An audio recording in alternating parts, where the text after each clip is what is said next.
Yes class, welcome back to a new session जिसके अंदर आज हम दो एक्ट करने वाले हैं। फर्स्ट है हमारा RTI act, right to information 2005 के अंदर आया था। And the next one is negotiable instrument act. 15 से 20 मिनट के दोनों छोटे छोटे से एक्ट हैं, बहुत टाइम कंज्यूमिंग नहीं है। तो चलिए शुरू कर देते हैं। सबसे पहले अपने आरटीआई एक्ट के बारे में जानना। आरटीआई एक्ट की सबसे पहले एसेंट डेट क्या थी?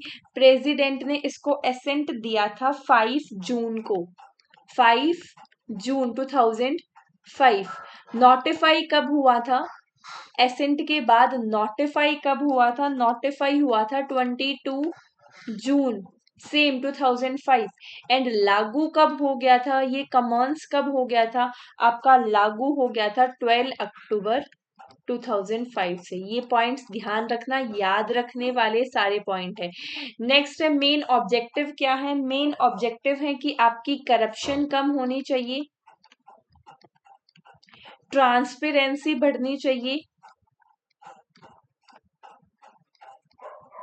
अकाउंटेबिलिटी डिसाइड कर पाए हम, ये इसके ऑब्जेक्टिव हैं।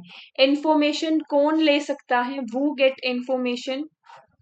इंफॉर्मेशन किसको मिलेगी? इंफॉर्मेशन मिलेगी ओनली एंड ओनली सिटीजन, नहीं इंडिविजुअल, सॉरी, रेसिडेंट को भी मिल सकती है। इवन एक पर्सन को, इंडिविजुअल को ही आपकी इंफॉर्मेशन मिल सकती है। किस चीज की इंफॉर्मेशन मिल सकती है? Public sector, public sector. क्या प्राइवेट किसी इंस्टीट्यूशन की, प्राइवेट सेक्टर की इंफॉर्मेशन ले सकते हैं? नो। क्या प्राइवेट सेक्टर की किसी इंडस्ट्री की इंफॉर्मेशन ले सकते हैं? No. But yes, in case government ने या पब्लिक ने वहां पे कोई सब्सिडी दी हो या किसी टाइप से इन्वेस्टमेंट की हो, उसी केस के अंदर आप ले सकते हो। क्या कोई कंपनी इंफॉर्मेशन ले सकती है? नहीं। क्या कोई ऑर्गेनाइजेशन इंफॉर्मेशन ले सकती है? नहीं। सिर्फ और सिर्फ एक इंडिविजुअल पर्सन ही आपकी इंफॉर्मेशन ले सकता है according to RTI act. Clear है यहां तक? कुछ अथॉरिटीज के बारे में डिस्कस कर लेते हैं। दो मेन अथॉरिटी हमें पढ़नी है आरटीआई एक्ट के बारे में। फर्स्ट अथॉरिटी है आपकी information commissioner, information commission. Information commission आपके दो लेवल पे हैं, centre information commissioner and the state information commission. Appoint कौन करता है? ये आपकी स्टेटमेंट में क्वेश्चंस आए हुए हैं, इनको ध्यान से पढ़ना। अपॉइंट कौन करता है? अगर सेंटर की बात करें तो प्रेसिडेंट अपॉइंट करेगा, स्टेट की बात करें तो गवर्नर अपॉइंट करता है। Okay ma'am. टेन्योर कितना होता है? पहले आपका 5 ईयर था, अभी 3 ईयर या फिर 65 ईयर की एज, जो पहले हो जाए। टेन्योर दोनों का सेम होता है, plus no provision for reappointment.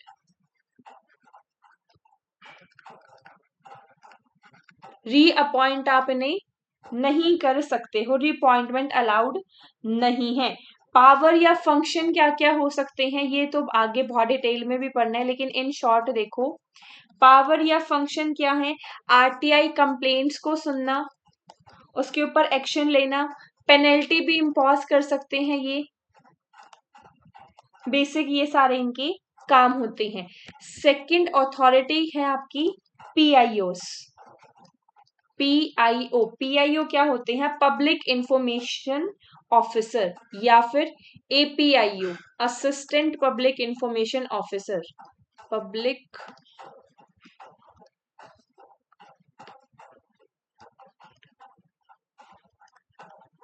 Information officer या फिर assistant public information officer. PIO का काम क्या होता है? मेन इनका काम है रिक्वेस्ट को हैंडल करना। मैम, रिक्वेस्ट को हैंडल हमारे इंफॉर्मेशन कमिश्नर करते हैं या पीआईओ करते हैं? आगे समझ में आ जाएगा, अभी सुनते चलो। रिक्वेस्ट को हैंडल करना मतलब कि आरटीआई की जो भी एप्लीकेशंस आई हैं उन एप्लीकेशन का रिप्लाई करना। Okay ma'am. इंफॉर्मेशन कितने दिन के अंदर प्रोवाइड की जाती है? Provide information in 30 days. 30 दिन के अंदर अंदर आपको इंफॉर्मेशन प्रोवाइड की जाती है। प्रोसेस क्या है?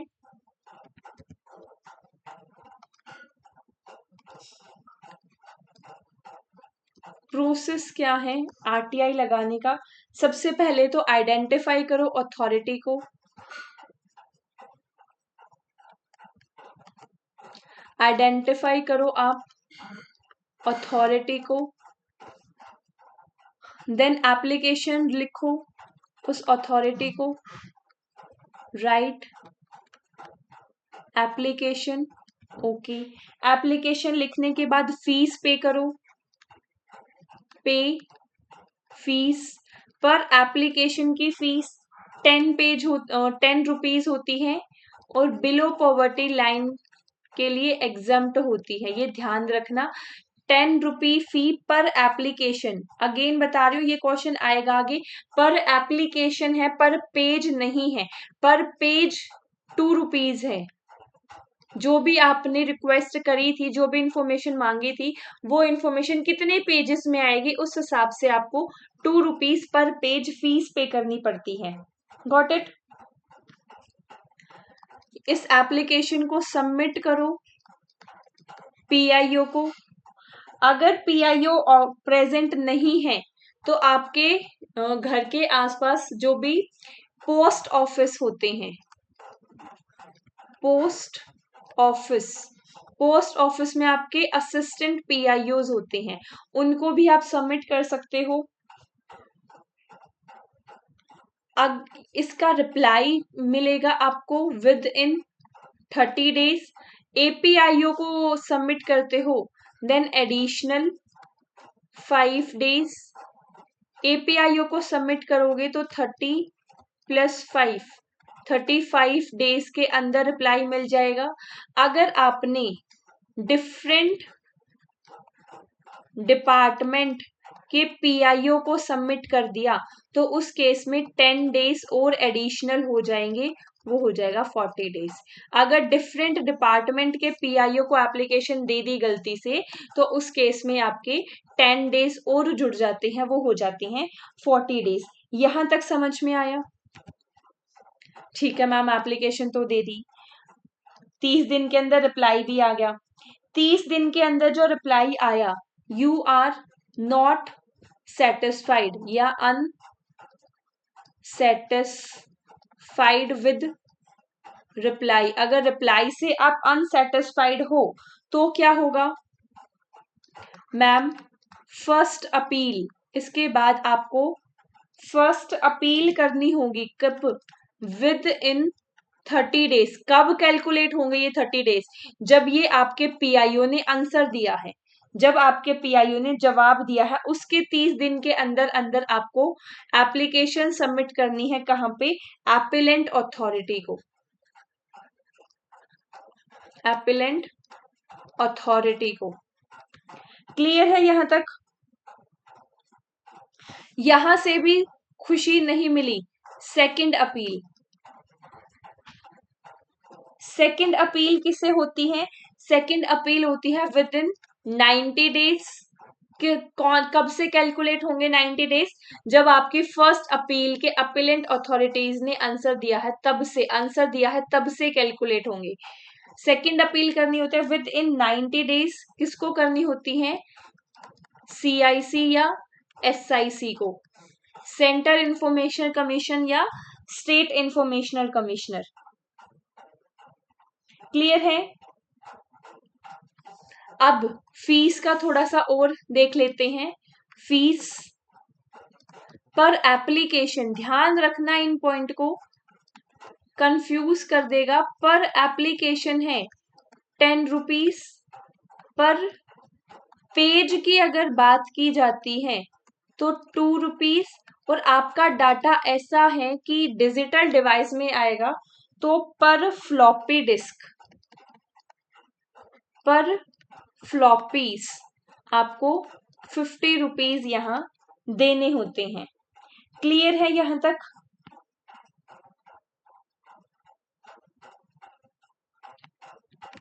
अगेन हम पीआईओ के बारे में पढ़ रहे थे। पीआईओ का काम 30 दिन के अंदर जानकारी देना, ट्रांसफर करना रिक्वेस्ट को।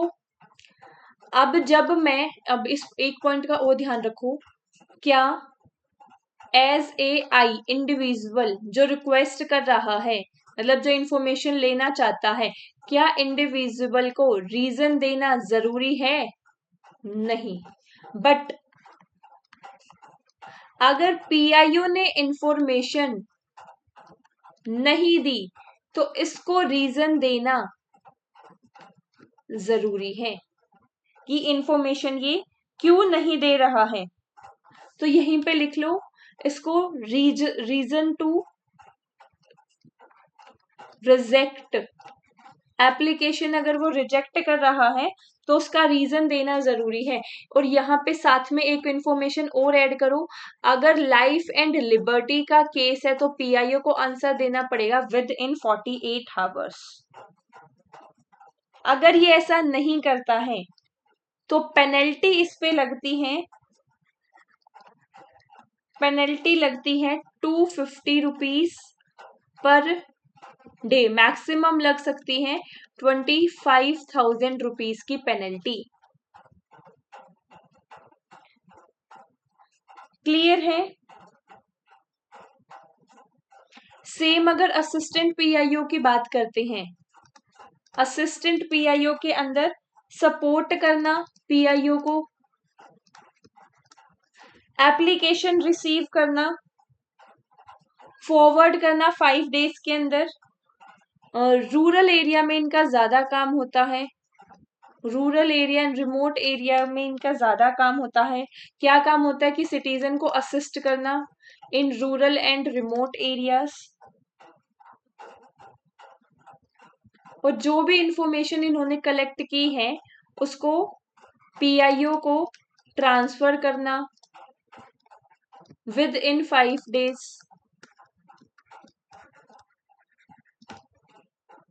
ये थे आपका बेसिक काम। अब इंफॉर्मेशन क्या हो सकती है और इंफॉर्मेशन क्या नहीं हो सकती। इंफॉर्मेशन आपका कोई भी डॉक्यूमेंट हो सकता है, आपकी कोई एडवाइस हो सकती है, कोई मेमो भी हो सकता है, कोई रिकॉर्ड हो सकता है। क्या नहीं हो सकता? एक्सपेक्ट फाइल नोटिंग इंफॉर्मेशन में नहीं आता।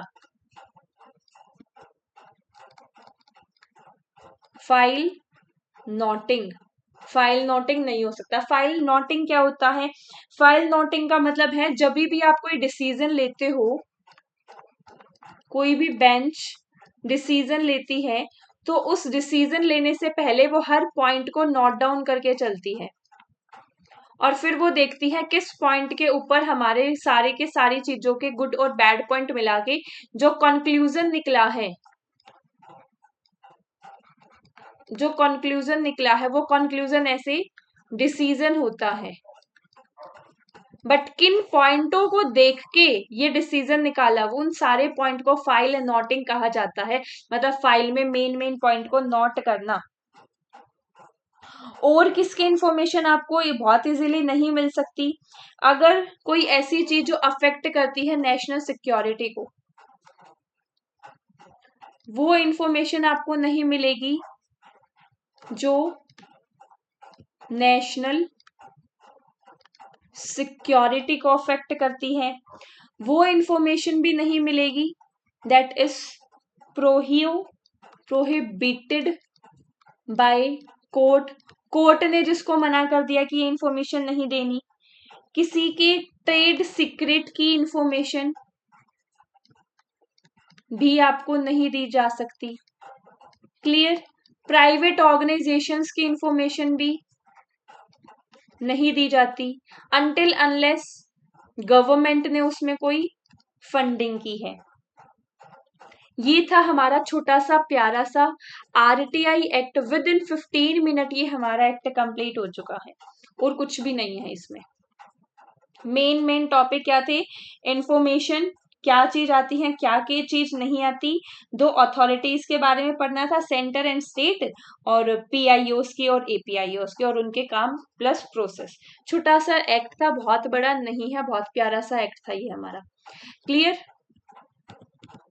आगे चले, नेगोशिएशन इंस्ट्रूमेंट। नेक्स्ट एक्ट करते हैं negotiable instrument. Negotiable instrument act आया कब है? 1881 के अंदर आया है। नेगोशिएबल इंस्ट्रूमेंट अप्लाई कब हुआ? 1 मार्च 1882। 1 मार्च 1882 को ये अप्लाई हो गया। सेक्शन 13 के अंदर बताया गया है 3 टाइप के आपके नेगोशिएबल इंस्ट्रूमेंट है। फर्स्ट है आपका प्रोमिसरी नोट। प्रोमिसरी नोट को सेक्शन 4 के अंदर डिफाइन किया गया है। नेक्स्ट है आपका चेक, जिसको सेक्शन 6 के अंदर डिफाइन किया गया है। And the last one is bill of exchange, जिसको सेक्शन 5 के अंदर डिफाइन किया गया है। नेगोशिएबल इंस्ट्रूमेंट होते क्या है? Negotiable instrument that freely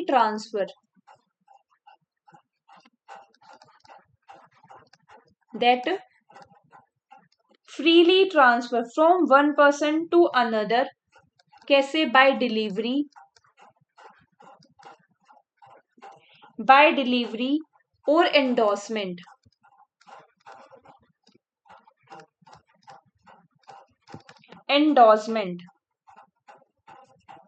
clear? अगर मैं पेमेंट के बेसिस पे बोलती हूं तो 2 तरीके के मेरे नेगोशिएबल इंस्ट्रूमेंट आ सकते हैं on the basis of payment, bearer और ऑर्डर्ड। बियरर का मतलब क्या है? वो चीज जो आपके हाथ में है, अगर आपके हाथ में है तो वो आपकी होगी, बट मनी या currency is not a bearer negotiable instrument. ये किसने बोला है? As per RBI. आरबीआई के अकॉर्डिंग मनी या करेंसी किसी तरीके की कोई बियरर इंस्ट्रूमेंट नहीं है। ऑर्डर्ड क्या होता है? Ordered by name. मैंने चेक के ऊपर आपका नाम लिख दिया, वो चेक सिर्फ और सिर्फ आपको ही मिल सकता है। क्लियर? नेगोशिएबल इंस्ट्रूमेंट कैसा होना चाहिए? की कैरेक्टरिस्टिक क्या है नेगोशिएबल इंस्ट्रूमेंट की? सबसे पहला रिटर्न होना चाहिए,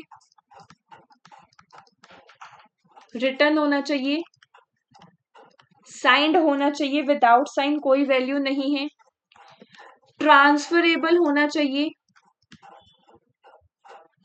फ्रीली जिसे ट्रांसफर किया जा सकता है।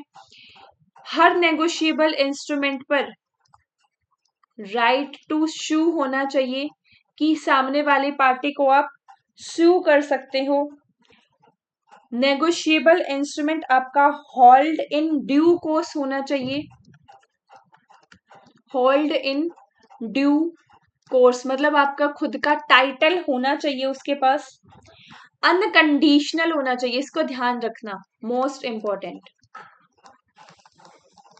अनकंडीशनल, मैंने बोल दिया कि प्रीति अगर जेआरएफ लेके आएगी तो मैं उसे 20 लाख का चेक दूंगी। ये मैंने एक आपका प्रॉमिसरी नोट बना दिया कि मैं प्रॉमिस करती हूँ प्रीति, मैं तुम्हें 1 लाख का 20 लाख का चेक दूंगी अगर तुम जीआरएफ लेके आई।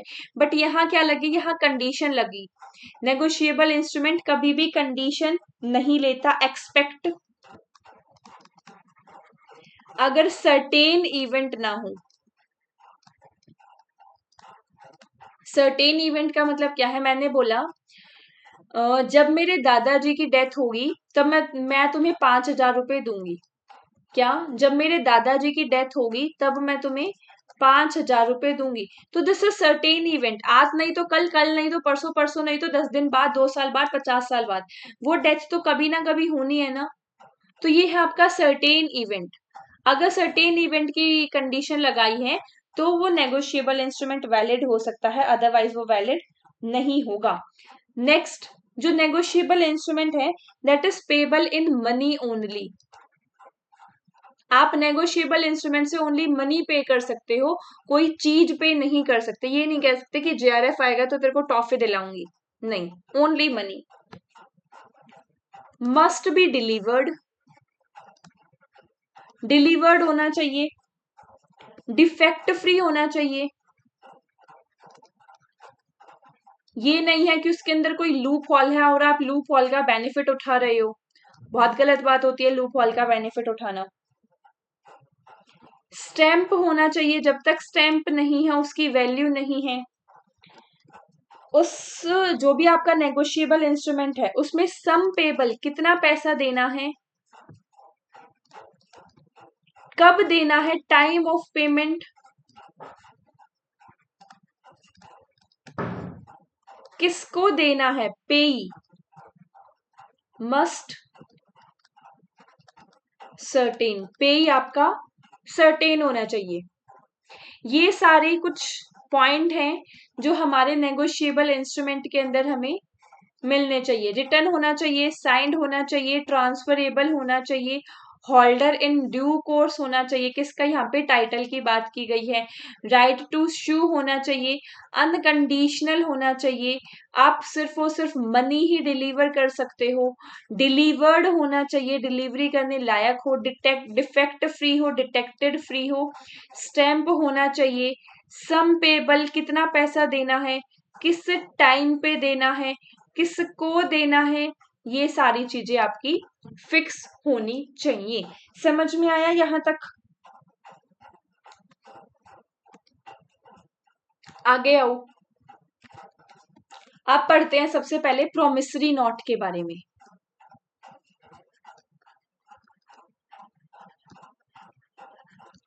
प्रोमिसरी नोट, प्रोमिसरी नोट क्या है? प्रोमिसरी नोट एक तरीके की अंडरटेकिंग है। जस्ट वेट, प्रोमिसरी नोट एक तरीके की अंडरटेकिंग है that is signed by maker, signed by maker, या जिसको आप कह सकते हो पेयर, जिसको पैसा पे करना है, कि to pay certain amount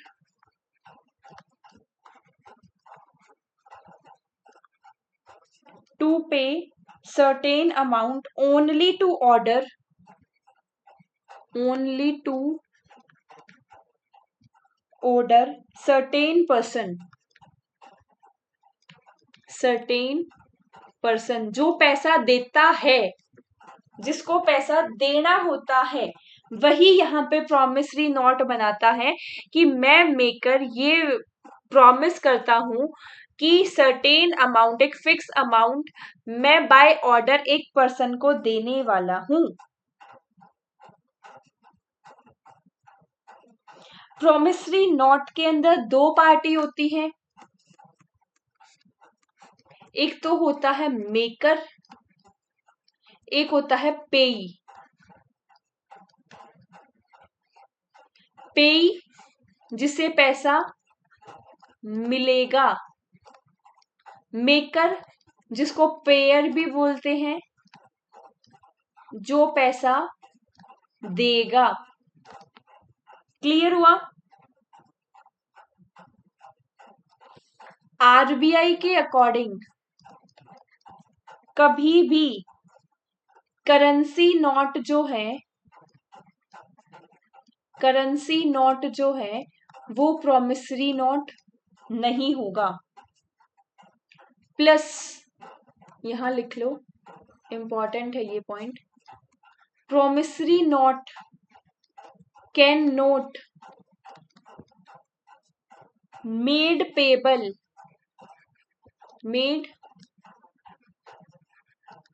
payable to bearer. ये नहीं होगा कि जिसके हाथ में ये उसी का होगा। क्लियर हुआ? प्रॉमिसरी नोट कभी भी आपका बेयरर नहीं होता। आगे आओ, अब पढ़ते हैं बिल ऑफ एक्सचेंज के बारे में। Second instrument, bill of exchange. Bill of exchange में क्या होता है? बिल ऑफ एक्सचेंज के अंदर ordered by the drawer, bill of exchange के अंदर ऑर्डर किया जाता है किसको? ड्रोवर को। इसमें भाई पार्टी के नाम ध्यान रखने ना, बहुत कंफ्यूज होती है। ड्रोवर को ही मेकर और यहाँ पेई भी कहा जाता है। पेई जो पैसा लेने वाला है। प्रोमिसरी नोट किसने बनाया? जो देने वाला है। बिल ऑफ एक्सचेंज कौन बनाएगा? जो लेने वाला है। तो ऑर्डर बाय द ड्रोवर, क्या ऑर्डर देगा? डायरेक्ट करते हुए एक अनदर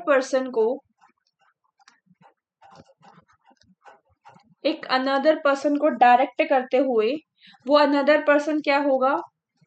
वो ड्रोई हो गया या वो पेयर हो गया, जो पे करेगा।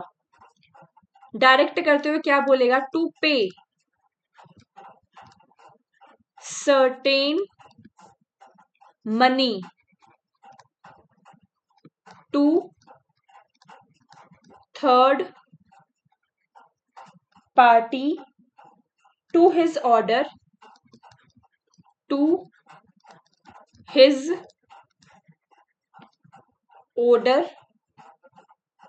Either on demand.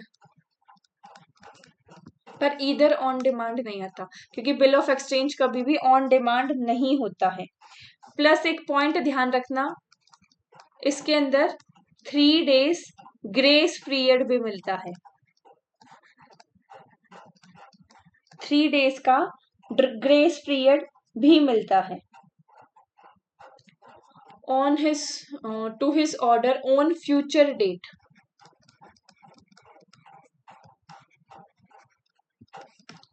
तो बिल ऑफ एक्सचेंज क्या है? ये ऑर्डर किया है ड्रॉवर ने डायरेक्ट करते हुए किसी एक अनदर पर्सन को कि वो एक सर्टेन मनी पे करेगा थर्ड पार्टी को। वो थर्ड पार्टी वो खुद भी हो सकता है या कोई सेकंड पर्सन भी हो सकता है। To his order on the future date, जिस डेट पे भी उसने ऑर्डर दिया है फ्यूचर डेट का। अब इसमें 3 पार्टी होती है, ध्यान देना इस पॉइंट पे। इसमें 3 पार्टी होती हैं, मिनिमम 2, मैक्सिमम 3। मिनिमम 2 कैसे, वो भी समझाऊंगी। एक है आपका ड्रोवर, एक है आपका ड्रोई, एक है आपका पेई। पेई कौन? whom पेमेंट इज मेड, जिसको पेमेंट करनी है। पे यहां भी तो दिखा था, जिसको पैसा मिलेगा। तो पेई वो जिसको पैसा मिलेगा। ड्रोवर को जिसने बिल क्रिएट किया। ड्रोवर यहाँ पे आपका क्रेडिटर भी हो सकता है, जिसने बिल बनाया है। ड्रोई कौन? ड्रोई यहाँ डेटर भी हो सकता है। तो इस केस के अंदर देयर में भी पॉसिबल चांसेस कि जो ड्रोवर है और जो पेई है वो सेम पर्सन हो। अगर सेम पर्सन है तो 2 पार्टी बन जाएंगी, अलग अलग है तो अलग अलग पार्टी बन जाएगी। कैसे? ड्रॉवर बोलता है कि तू ना 15 दिन बाद मुझे पैसा देने की बजाय मेरी बहन को दे दियो। तो पेई कौन हुआ? उसकी बहन। ड्रॉवर कौन हुआ? वो खुद। और ये ड्रॉई कौन हुआ? जो देने वाला है। समझ में आई शॉर्ट के अंदर चीजें? स्टार लगा के लिख लो इस पॉइंट को। Can't make for the payment on demand. On demand के लिए इसे नहीं बनाया जा सकता, but payable to bearer. Payable to bearer ये हो सकता है कि जिसके हाथ में उसे पैसा मिल जाएगा। अब वो हाथ में पेई के है तो पेई को मिल जाएगा, ड्रॉवर के है तो ड्रॉवर को मिल जाएगा। समझ में आया? Last check.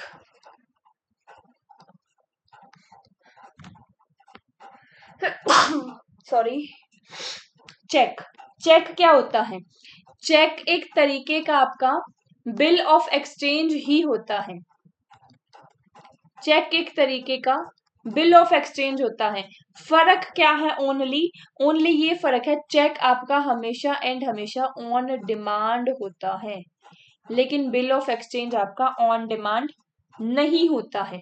चेक के जितने भी टाइप्स होते हैं ये आज के लिए आपका होमवर्क रहेगा। एक शॉर्ट के थ्रू मैं इन्हें कवर करूंगी, बट काफी सारे टाइम से मैं आपको करवाए जा रही हूँ, आप होमवर्क कुछ भी नहीं कर रहे हो। तो आज होमवर्क रहेगा आपका चेक की टाइप्स क्या क्या होते हैं। अब इसमें एक छोटा सा कंसेप्ट और समझो, जो है holder and holder in due course का। होल्डर और holder in due course. Holder क्या होता है? होल्डर वो person that entitled his right, his name to possess the instrument और रिकवर। तो होल्डर वो जो उसको रिकवर करने वाला है। मस्ट नेम एज पेई मतलब कि होल्डर जिसका नाम लिखा गया है उस उस इंस्ट्रूमेंट पे। Holder in due course. Holder in due course का मतलब है every person until contrary is proved. Holder in due course के अंदर आपका आता है कि अभी आप होल्डर बने नहीं हो, लाइक, और यू कैन से कि बाय चांस आप होल्डर बन चुके हो। बियरर के केस में आपका होल्डर इन ड्यू केस ज्यादा देखा जाता है। समझ में आया? छोटा सा कंसेप्ट है holder and holder in due course, but important है। ये थी हमारी आज की प्यारी सी छोटी सी क्लास, जिसमें सिर्फ विद इन हाफ आवर हमने 2 एक्ट कंप्लीट किए। काफी छोटे छोटे एक्ट थे, 1 से 2 क्वेश्चन आने के चांसेस काफी हाई हैं, बट फिर भी तुम क्लास में लास्ट तक बने रहे। A very very big thank you so much to all of you. अगर चीजें समझ में आती हैं तो कमेंट करके जरूर बताया करो, ताकि मुझे भी मोटिवेशन मिले और मैं और बेटर से बेटर कंटेंट आप लोगों के लिए लेके आऊं। Thank you so much.